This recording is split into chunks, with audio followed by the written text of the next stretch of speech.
né? Então, o ATP, gente, eu não criei o ATP para fazer a primeira transformação, as primeiras transformações, né? O ATP, justamente esse roadmap do ATP, ele foi resultado, óbvio, depois de várias iniciativas de transformação que a gente realizou.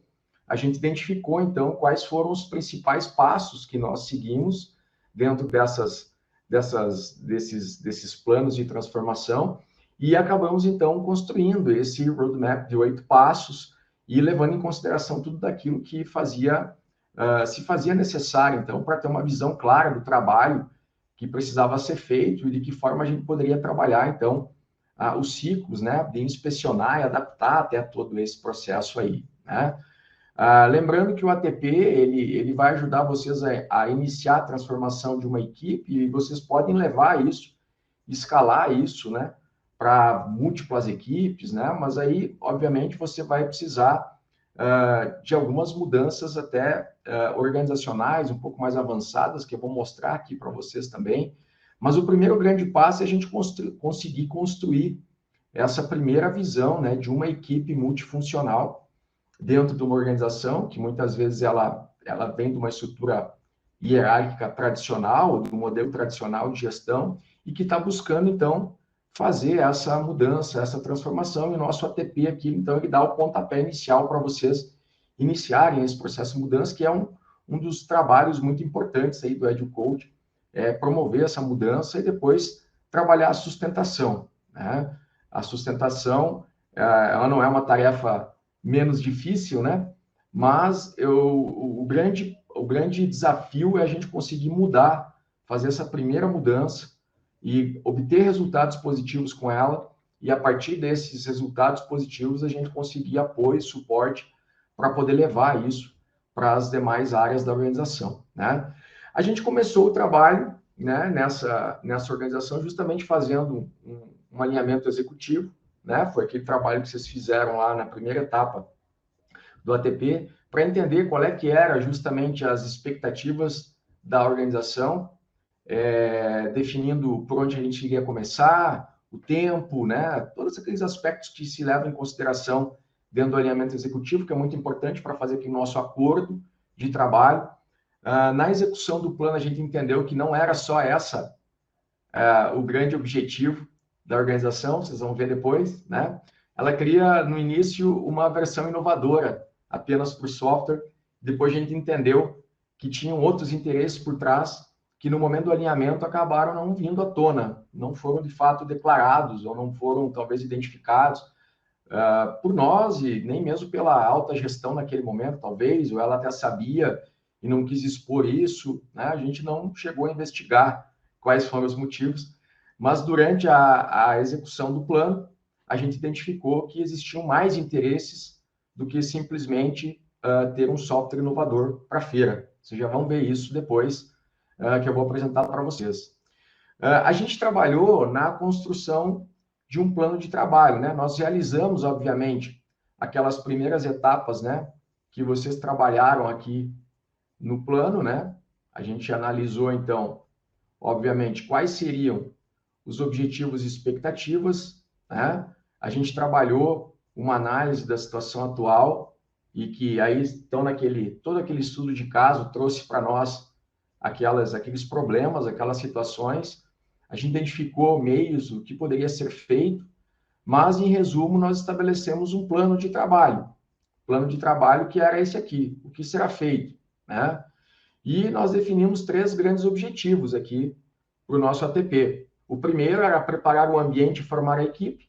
Era um objetivo claro, nós precisamos preparar um ambiente para poder receber essa nova equipe, formar a equipe, e passava por isso. Definir uma estrutura física, né, um local físico para essa equipe poder atuar, uma infra de TI para essa equipe poder atuar, porque o produto tinha características tecnológicas diferenciadas. Nós trabalhamos na seleção de membros, então nós tínhamos lá quase 200 pessoas e nós precisávamos selecionar membros para fazer parte dessa equipe, né? A seleção dos membros, ela foi uma etapa delicada. A empresa tinha um histórico muito ruim com mudanças e muitas pessoas tinham medo de ir para esse novo projeto. Se o projeto desse errado, o que iria acontecer com elas? Elas iam ser desligadas, né? Já tinha acontecido situações em projetos específicos, né, da organização em que se teve insucesso e que as pessoas foram penalizadas por isso. Então, pessoas-chave que nós precisávamos, né, muitas não se manifestaram de forma positiva a fazer parte dessa equipe. Então, isso foi uma dificuldade, né? Nem todos os membros que nós precisávamos, de fato, aderiram a isso, e a nossa ideia foi, de fato, não obrigar ninguém a fazer parte, somente aqueles que estariam se voluntariando, né, a participar. A gente iria fazer um kickoff, um alinhamento com essa equipe do trabalho, íamos trabalhar no team building, né, e essa preparar e formar a equipe passava por isso, tá? Quem ia fazer isso, o Edu Coach, que tinha sido nomeado, era eu que estava fazendo essa atividade, e eu esperava realizar isso em 30 dias. Essa era o nosso primeiro objetivo. O segundo objetivo era capacitar e acompanhar a equipe. Então, trabalhar em cima do Lean, do Agile Mindset, fazer um treinamento de Scrum com essa equipe, que era a primeira proposta foi trabalhar com Scrum, com a equipe, fazer uma mentoria, né, do Scrum Master e do PO, acompanhar, então, todo esse trabalho, garantir aqui todo o suporte executivo para essa equipe, então, fazer toda a mediação do trabalho da equipe com os stakeholders, até mesmo com os clientes, ajudar nesse primeiro momento em que nós não tínhamos um Scrum Master experiente, nem um PO experiente para fazer esse trabalho, então o Agile Coach cabia, o Agile Coach está suportando essa execução e até mesmo a própria equipe, né, em todas as etapas, desde os planejamentos, a definição do backlog, a escrita de histórias, né, a definição dos roadmaps, tudo isso fazia parte desse trabalho. E trabalhar muito o feedback com essas pessoas, né? Encorajá-las, criar um ambiente seguro, tudo isso fazia parte desse processo de suporte executivo, né? Criar um ambiente onde as pessoas, de fato, colaborassem, que as pessoas estivessem dispostas a assumir responsabilidades, a compartilhar suas experiências, né? E aqui a gente contratou, então, uma consultoria, né, que junto comigo atuou dentro da capacitação, principalmente de Scrum, né, que era o que nós tínhamos nesse como objetivo principal. E a ideia era realizar isso em 60 dias. Depois, como terceiro objetivo, era construir o MVP. Nós tínhamos que entregar o MVP para a feira, então a gente tinha a visão do MVP, a gente ia fazer uma Lean Inception, construir um roadmap, a gente ia ter um release planning, todo um release execution, ia executar essa release, ia fazer uma inspeção e adaptação. Então, aqui era uma responsabilidade inicial do Agile Coach com a equipe do produto, né? A equipe do produto eram todas as pessoas ali envolvidas, inclusive o próprio PO, né, que tinha, obviamente, toda a responsabilidade por essa condução disso. E a ideia era entregar isso em 120 dias. Então, esse foi o nosso plano. Esse é o que nós iríamos fazer, o que seria feito, né? E, obviamente, que a estrutura que a gente montou foi justamente olhando para isso, né? A gente olhou para aquela equipe disponível, nós tínhamos departamentos, né? Eram áreas, e a nossa ideia era transformar, então, essa estrutura e construir o que a gente chamou de uma equipe de produto, né? Você pode chamar de squad, né? Eu gosto de chamar de célula, uma equipe de produto, uma equipe de solução, né? E essa equipe, então, ela foi composta inicialmente por 3 pessoas dedicadas, ou seja, 12 pessoas dedicadas, 12 profissionais que vieram desses mais diversos departamentos, de acordo com as necessidades que nós tínhamos para desenvolver o produto, e 3 pessoas que nós considerávamos como share, né? Elas eram compartilhadas, elas atuavam nas frentes delas, dentro dos projetos, mas elas iam apoiar o desenvolvimento desse produto de acordo com a demanda, né? Então, foi assim que nós iniciamos, capacitamos essas pessoas, iniciamos o trabalho com as pessoas, fizemos o team building, né? Trabalhamos toda a construção do ambiente para que elas pudessem atuar conjuntamente, criamos todos os acordos da equipe, fizemos todo um trabalho específico, identificamos, né, as competências de cada um, expectativas, fizemos justamente um open assessment para entender delas, né, o que elas viam que fazia falta, o que elas imaginavam de um ambiente mais adequado para elas atuar, e fomos trabalhando tudo isso para ajudar, então, a equipe a se desenvolver, né? Tendo o Agile Coach ali como ponto central, quer dizer, o articulador, o facilitador de toda essa nova estrutura, até que a equipe não tivesse total autonomia, até para realizar suas cerimônias, para fazer as atividades do dia a dia que ela necessitava para poder ter a melhor fluidez ali dos processos, tá? A partir daí, então, nós justamente trabalhamos nesse modelo, né? A gente olhou para a equipe disponível, buscamos, então, as pessoas que estavam interessadas em fazer parte desse novo projeto, né? Definimos os papéis, então, tinham papéis dedicados e tínhamos alguns profissionais, algumas pessoas que eram compartilhadas, né? Principalmente UX, DBA, DevOps, que não era algo que nós tínhamos um profissional dedicado dentro dessa estrutura do produto. A gente imaginava que poderia fluir, funcionar dessa forma. E aí, nós definimos um plano de entrega, né? Um plano de entrega que é esse plano aqui, né, pessoal? Como que eu sustento e melhoro, que são os goals, né? Então, nosso plano de entrega era, na iteração 1, os primeiros 30 dias, era conseguir formar, capacitar a equipe e ter uma visão do MVP, pelo menos a visão do MVP. Em 60 dias, a gente já queria estar trabalhando no MVP1 para poder entregar esse MVP1. Tá? E depois, nos 90 dias, trabalhar o MVP2 e 3 para concluir o MVP. Né? Então, se alguém já trabalhou com Lean Inception, sabe que a gente trabalha lá com MVP1, MVP2 e MVP3. Né? Pode-se trabalhar assim, né? E a gente articulou dessa forma para ter um produto mínimo viável, uma versão 1, uma versão 2, uma versão 3. Né? São 3 incrementos aí que a gente trabalharia. A ideia era em 60 dias ter isso. Essa foi a nossa proposta inicial de entrega. Porém, passados esses 30 dias, pessoal, passados 30 dias, o que a gente foi fazer? A gente analisou, então, as entregas. Né?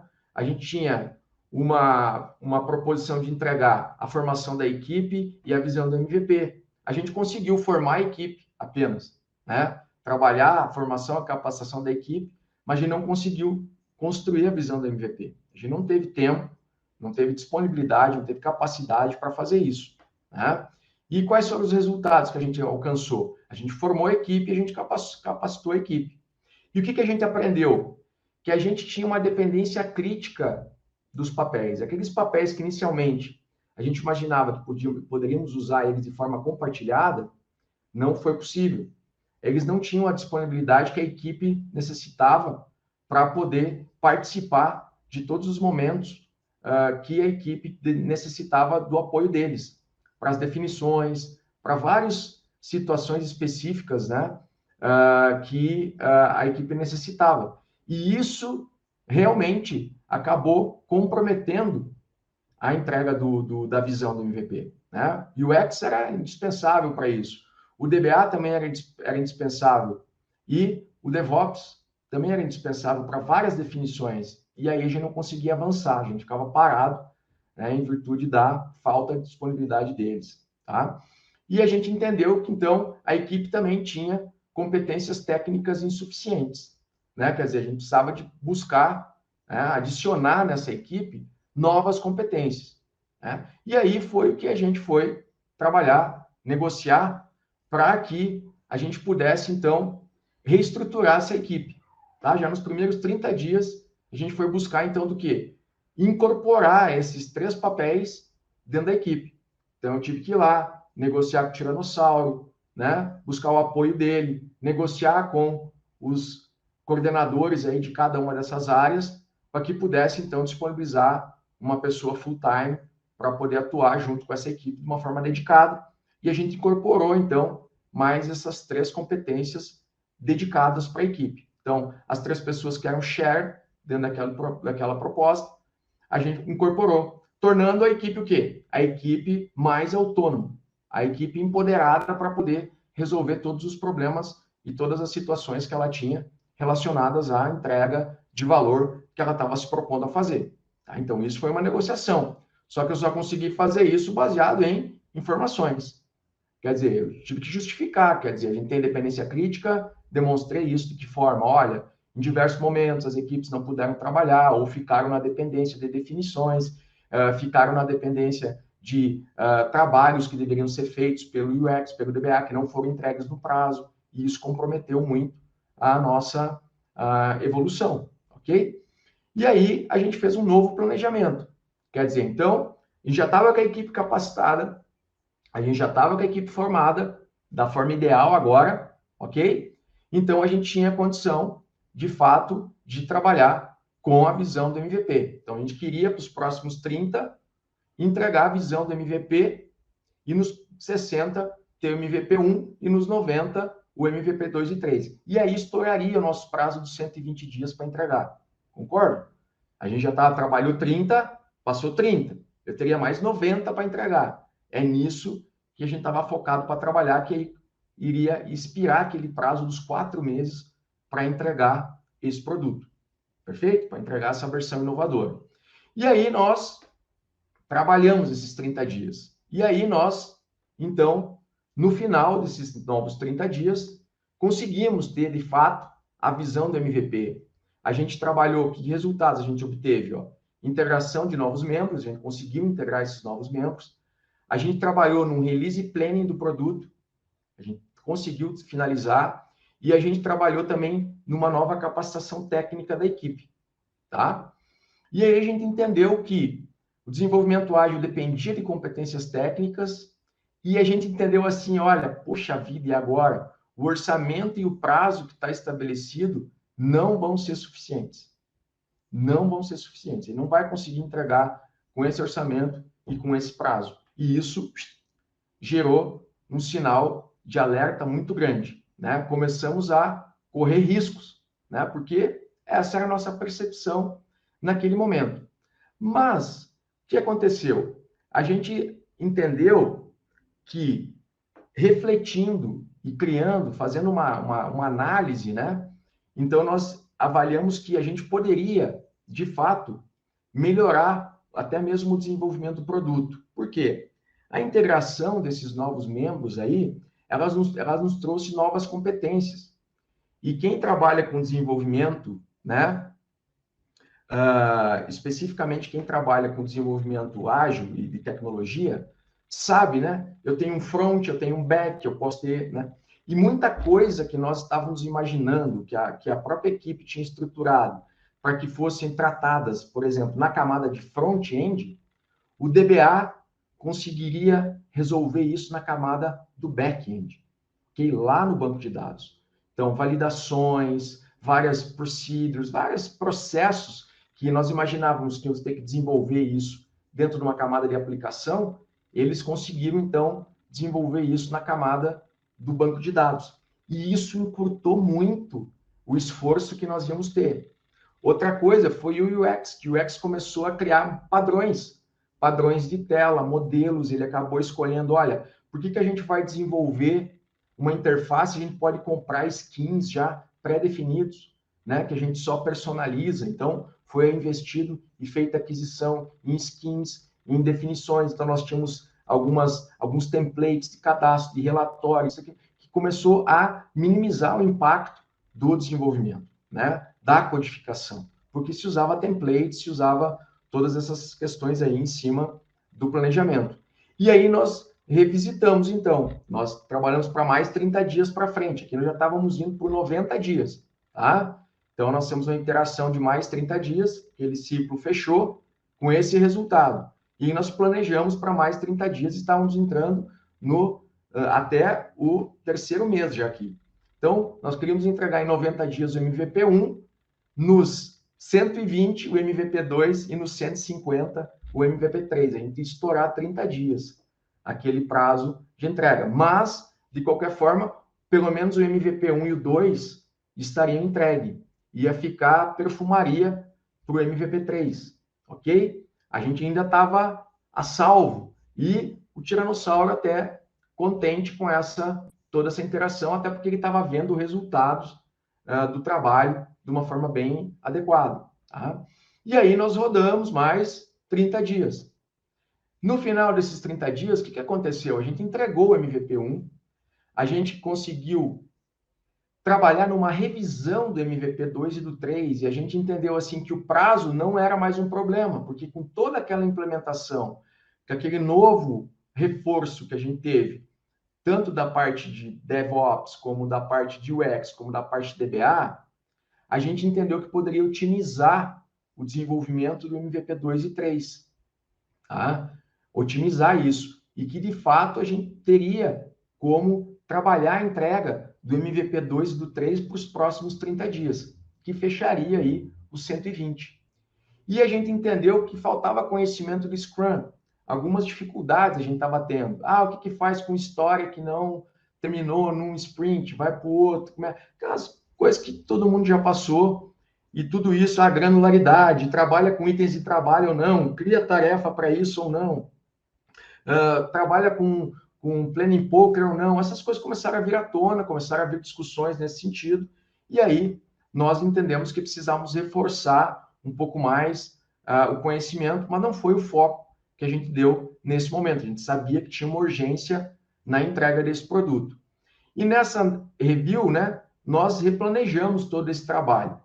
E finalmente, 150 dias depois, aí, dentro desse processo, a gente conseguiu entregar o MVP completo. A gente teve, dentro da equipe, mais de 40 horas de treinamento envolvendo Lean Ágil. A gente acabou conseguindo formar a primeira equipe ágil da organização. A gente formou a primeira equipe de produtos da empresa, que até então ela não olhava para produto, ela olhava para projetos. Né? A gente teve um trabalho de iniciar um ciclo evolutivo da equipe. Já estávamos trabalhando com matriz de competências das pessoas, buscando entender quais seriam os novos desafios desse produto, né? Para, de fato, poder preparar a equipe para ter essas competências, né? E isso tudo era muito importante. A gente teve o patrocínio positivo da gestão para escalar isso para mais equipes. Aprendemos a trabalhar de forma iterativa e incremental. E aprendemos a trabalhar com esse mindset ágil, quer dizer, inspecionar e adaptar. Todo o nosso plano aqui, ele foi inspecionado e adaptado a todo momento. Não é porque eu defini que tinha que fazer aquelas entregas lá no 30, 190 que não tinha por que não revisar aquilo. E era indispensável revisar. A gente foi aprendendo com o trabalho. Era um experimento. Até mesmo o desenvolvimento do produto era um experimento para todos nós. Tá? E aí, na visão geral, a visão da execução foi essa, né? A gente começou num timeline de 30, acabamos entregando em 150 dias, né? A gente trabalhou na iteração formar e capacitar a equipe, a gente acabou conseguindo formar, capacitar, entendeu que tinha dependências críticas, que tínhamos falta de competências na equipe. Para os próximos 60 dias, a gente entendeu que tinha que capacitar a equipe e a gente construiu a visão do MVP, integramos novos membros, tivemos a visão do MVP, trabalhamos no release planning, capacitamos essas pessoas também para poder atuar. A gente entendeu naquele momento que o prazo e o budget seriam insuficientes, mas aí nós trabalhamos mais 30 dias, né?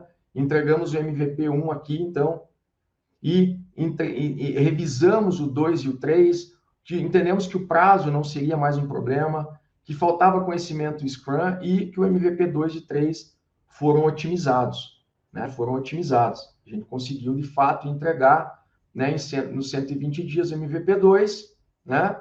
A gente trabalhou aí com a mentoria de Scrum aqui e nos 150 a gente trabalhou com a entrega do MVP 3, tá? Então, a gente até durante esse ciclo, a gente acabou ganhando aí, né, 30 dias para poder trabalhar essas mudanças, né? A ideia inicial da empresa, como a gente entendeu lá, a ideia inicial da empresa, ela já colocou um prazo de 120, porque ela queria uma folga para poder não correr risco de não ter o produto, né? Isso que a gente foi entender depois. Né? Nunca aconteceu isso com vocês, né? Então, a gente entendeu depois que, de fato, a gente tinha 5 meses para fazer o trabalho, isso foi entendido, de fato, a gente passou esses 30 dias, mas conseguimos entregar dentro do prazo final, que eram, de fato, 5 meses e não 4, como foi colocado como desafio para nós naquele momento. E também entendemos que a empresa não estava só preocupada com a feira, ela estava preocupada também com a perda de clientes, com a perda de clientes que ela estava tendo, clientes que estavam migrando do produto que ela tinha para produtos concorrentes, em virtude de nós não termos toda a funcionalidade cloud que naquela época existia. Então, os nossos clientes estavam trocando o nosso produto por outro produto mais barato, com menos funcionalidades, mas mais barato, com menos custo total de sustentação daquele produto. E isso era o que estava atraindo os clientes para lá, e isso também era o interesse que a empresa tinha, até muito mais do que a própria feira. Para a feira, se a gente entregasse o MVP 1, já seria suficiente. Ela ia mostrar algo inovador. Mas tinha um interesse desses clientes por trás, que a gente foi descobrindo isso com o decorrer da execução do plano. Tá? Então, não ficou claro lá no início, descobrimos depois, e isso ajudou também a gente a criar significado e propósito aí para o trabalho. Tá? Então, isso demonstra, gente, uma curva de conhecimento que o empirismo proporciona para nós. No dia zero, quando a gente começou, a gente sabia muito pouco, a gente imaginava que sabia. E passaram-se 30 dias, a gente inspecionou, adaptou, aprendeu. Passando mais 60 dias, nós aprendemos mais ainda com o trabalho. Passando mais, aprendemos mais, aprendemos mais, aprendemos mais, e fomos aprendendo ao longo do tempo. Né? O conhecimento, o entendimento, ele vai depender muito do tempo. Né? E importantíssimo é a possibilidade de poder inspecionar e adaptar tudo aquilo que a gente estava fazendo. Sem uma exigência de seguir o plano do início ao fim, mesmo ele sendo torto. Né? Esse é o espírito que nós precisamos construir dentro das equipes. Né? Óbvio, nós tínhamos um objetivo final que nunca foi deixado de lado, mas a forma como a gente executou, a forma como a gente entregou, a forma como a gente se auto-organizou para poder promover aquela entrega é que nos permitiu, de fato, alcançar os resultados. Tá? E quais foram os resultados que a gente alcançou aqui? Né? No final, a empresa acabou sendo um destaque nessa feira internacional, né? Ganhou um prêmio lá por ser uma solução mais inovadora dentro do segmento que a gente atuava. A gente, em 6 meses desse produto, a gente conseguiu mais de 500 novos clientes para esse produto, tá? Um produto que exponenciou definitivamente. Teve uma reversão de mais de 100 desistências de clientes. Então, tinha clientes que estavam desistindo, né? Uma empresa que tinha quase 5 mil clientes, e tinham clientes desistindo.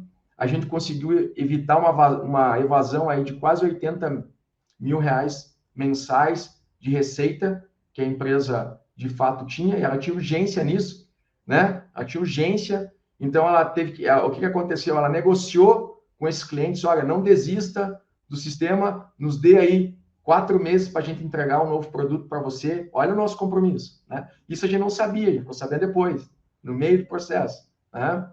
Mas isso evitou 80 mil mensais, isso aí num ano, gente, é quase R$1 milhão, gente. Tá? A gente conquistou novos mercados internacionais, organização, Peru, Bolívia, Equador, Costa Rica, África do Sul, Portugal, com esse novo produto. Né? Então, ajudou a equipe, a empresa a expandir internacionalmente com esse produto. As pessoas e equipes estavam muito mais alinhadas, mais envolvidas, mais motivadas, mais reconhecidas, se sentindo evoluindo. Tá? A gente incrementou mais de 400 mil mensais, né, de receitas concorrentes com esses 500 novos clientes. Isso aí no ano dá quanto, gente? Quase 5 milhões de reais, tá, no ano. A gente identificou um novo nicho de mercado, que a empresa começou a vender para esses clientes, identificou dentro dele uma personalização que ela podia fazer para esse produto, para atender um segmento específico de mercado que até então não era visto por ela e nem pelos concorrentes, e a gente rapidamente conseguiu pivotar a solução e construir um módulo adicional para poder atender esse nicho, que foi percebido de acordo com o perfil dos clientes que estavam entrando, porque de fato a gente vinha fazendo gestão desse produto de uma forma bem plena e dedicada. A gente conseguiu conquistar o know-how aí para poder fazer a transformação ágil, poder escalar isso para outros produtos. A gente reduziu muito o desperdício, principalmente a integração das equipes, a equipe parada, a gente trabalhar com muito mais foco, né, com energia concentrada. Teve um aumento significativo de produtividade da equipe e muito mais inovação dentro de todo esse ciclo de trabalho aí. Então, esse é o primeiro passo, primeira equipe, primeira experiência, primeiro aprendizado, tá? E aí, 20 meses depois, 20 meses depois, a gente conseguiu levar essa empresa para esse modelo aqui, tá? A gente conseguiu levar essa empresa para esse modelo aqui. Então, a gente meio que acabou com aquela história de departamentos, a gente criou uma camada estratégica, né, formada aí por 6 business owners, né, o CEO, um solution, né, um diretor de soluções, um diretor financeiro, um diretor de pessoas, um diretor de tecnologia e um diretor comercial, tá? Um diretor comercial. Tinha aqui o papel do Enterprise Agile Coach articulando toda essa camada de gestão com os, podemos dizer aqui, gerentes de produto, né? Então, ficou um responsável, a gente reorganizou toda a empresa, esse produto ficou aqui, ó, uma vertical, ficou aqui, um produto isolado, mas nós tínhamos uma outra estrutura de produto, e ela ficou aqui com back-office, essa aqui é uma tribo, né? Uma comunidade que a gente chama aqui no Flaps, uma comunidade do back-office. Essa comunidade era formada por 5 equipes, 5 células, 5 squads, cada squad responsável por um módulo do back-office, contabilidade, fiscal, financeiro, suprimentos, faturamento. E mais 2 comunidades, que na verdade eram uma única squad cada uma delas, uma no front-end A, que era um produto, e outra no front-end B, que era outro produto. Então, tínhamos 2 front-ends para um único back-office. Tá? Então, aqui nós tínhamos uma estrutura efetiva de equipe, e aqui a gente trabalhava com gestão de produto, gestão de solução, tá? Gestão de solução, com um gestor de produto aqui, um gestor de solução para cada um, e um PO, né, dentro de cada equipe dessa para poder atuar. Perfeito? Não, Fernanda, aqui não é safe. Aqui é o modelo que o Flaps traz, dentro da proposta que a gente tem aqui. Bem mais enxuto do que a estrutura que o Safe traz, tá? E aí, dentro da camada de Shared Services, né, a gente organizou, então, uma estrutura, uma comunidade de tecnologia, onde tinha toda a parte de internet e outras questões, a parte de infra, a parte de business intelligence e a parte de DBA. Tá? Então, tinha um responsável aqui por essa área, né? Como se fosse... Aqui ele tem um papel de Solution Manager, aqui ele tem um papel de Shared Services Manager. Tá? E a área comercial. Então, tinha marketing, vendas e Customer Success. Tá? Dentro da área comercial. Notaram alguma coisa aqui, gente? Ó, nós não tínhamos um responsável por essa área que nós chamamos de controladoria. Tá? Eu já vou mostrar o porquê disso. Porque essa é o desenho de como estava estruturado, tá? Como estava estruturado o desenho organizacional, o design organizacional da empresa. E aqui estavam as relações de hierarquia, né? Ou o report, para quem acontecia os reports aí. Então, toda a parte de back-office, front A, front B e a vertical, se reportavam, né, a o diretor de soluções. Toda a parte de tecnologia se reportava ao diretor de tecnologia. Toda a área comercial, o diretor comercial. A área de controladoria, a própria pessoa aqui interna, aqui, ó, que era um delivery manager, né? Ele não era de fato, não era um Scrum Master, era um Delivery Manager, que aqui usávamos Kanban. Já vou mostrar para vocês tudo que a gente usava aqui. Esse aqui, ó, se reportava ao CEO, esse aqui se reportava ao CFO, esse aqui se reportava ao diretor de pessoas lá, gestão de pessoas, tá? E aí, o próprio Enterprise Agile Coach aqui estava conectado direto ao CEO, perfeito? Então, ele que articulava tudo isso. E essa aqui era uma equipe de gestão. Ela começou a ser vista como uma equipe de gestão também. Como se fosse uma squad de gestão. Beleza? Eles decidiam muita coisa juntos, justamente para montar, promover um alinhamento e levar essa comunicação ao longo da organização. E existia todas as deliberações para fazer a gestão e a evolução, a melhoria, as mudanças, elas eram, então, submetidas ao que a gente chamou de Centro de Excelência, né? O Centro de Excelência Ágil, que todos os business owners estavam lá, todos os digital solution manager, né, os gerentes de produto estavam lá, todos os service shares managers estavam lá e algumas pessoas-chave também participavam, né, dessa análise que o Centro de Excelência atuava, tá? Bom, gente, aí é o seguinte, como é que ficou essa estrutura aí em 24 meses, para vocês entenderem, né? Nós trabalhamos com 18 equipes multifuncionais, 8 equipes de produto e solução, que são essas equipes que estão aqui, e 10 equipes shared service, 10 células shared service, tá? Nós tínhamos 4 solution manager, 5 shared service manager, 8 product owners, 7 scrum masters, porque essas equipes trabalhavam com Scrum, mas essa aqui trabalhava com Kanban e todos os shared services trabalhavam com Kanban, trabalhavam por demanda, tá? Então, tínhamos 12 Delivery Manager, que eram nomeados lá, 7 equipes Scrum, 11 equipes Kanban, tínhamos um Enterprise Agile Coach e 2 Professional Agile Coach ali para atuar mais operacionalmente. O Enterprise trabalhava muito a estratégia, trazia isso e alinhava isso na área tática com os Product Managers, né, com Shared Services, trabalhava aspectos de priorização, interesse estratégico da organização, com os produtos, etc. E alinhava esse trabalho, então, com os Agile Coaches lá com as equipes, que quase que daria para dizer que um ficava muito conectado com as equipes Scrum e outro ficava muito conectado com as equipes Kanban, tá? Em virtude das realidades bem diferentes. Então, ele promovia toda a sinergia e o trabalho dessas equipes aí. E aí nós tínhamos 6 business owners dentro do processo, e essa estrutura toda tinha em torno de 210, 212 pessoas, mais ou menos, que trabalhavam dentro dessa estrutura aí.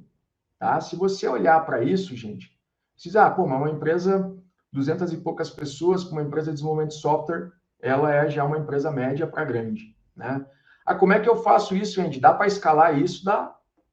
Você pega uma cadeia de valor, imagina que uma cadeia de valor pode ser tudo isso e você vai colocando mais uma estrutura dessa do lado. Imagina que você organiza a sua empresa toda por unidade de negócio e cada unidade de negócio tem uma estrutura parecida com essa, tá? Imagina uma empresa que trabalha com seguro, trabalha com financiamento de automóvel, trabalha com consórcios. Cada unidade de negócio dessa pode ter uma estrutura muito parecida com essa aqui. Em vez de ter todo esse enterprise em cima, ele vai ter um gestor de unidade de negócio que vai estar se reportando aí uma estrutura adicional acima, que é a estrutura, a camada estratégica da organização. Pode também aplicar dessa forma aí também. Tá bom, gente? E quais seriam os novos desafios que a empresa tinha, né? Dali para frente, era fomentar as comunidades de práticas, né, ter mais interação entre essas múltiplas equipes para que pudessem trocar experiências, estabelecer as comunidades de especialidades, né, para poder desenvolver as competências técnicas individuais ali dos papéis, que a gente chama de chapters, né, no modelo Spotify, adotar uma estratégia que pudesse ser de fato ágil, né, para poder ter uma estratégia mais dinâmica, estratégia de negócio mais dinâmica, fazer a gestão de portfólio adequada, dentro de cada produto, né, dentro de cada solução, ter uma gestão de portfólio, né, melhorar a gestão dos produtos, né, solution management precisaria ser melhorada, e otimizar os 3 P's, né, sempre olhar para evolução de pessoas, produtos e processos, trabalhar muito isso em cima dos ciclos, né, do Kaizen, do PDCA e tal, que era o que estava se buscando aplicar. Estratégia, muitas vezes, é tentar eliminar ao máximo esses shared services, né? Minimizar isso, entendeu? Então, a partir do momento que cada produto desse aqui, ele começa a ter uma dependência alta do shared services, talvez é legal migrar, né? Para dentro dele. Daqui a pouco poderia ter um especialista de BI em cada produto, para não ter dependência. Eu poderia ter um especialista de um DBA em cada equipe, para poder não ter dependência. Isso são evoluções que você, de fato, precisa fazer. E aí, imagina que você eliminaria essa aqui, né? Aí você tem um desafio com esse cara aqui, ó, que é o teu, digamos aí, o teu Shared Service Manager, né? Que ele deixou de ser um cara que estava aqui numa posição e vai ter que passar, talvez, como um chapter leader ali para cuidar, então, do desenvolvimento dessa equipe, não mais na vertical, mas sim na horizontal, né? Ele vai trabalhar mais na parte horizontal, não mais vertical, no desenvolvimento desses papéis, competências e pessoas.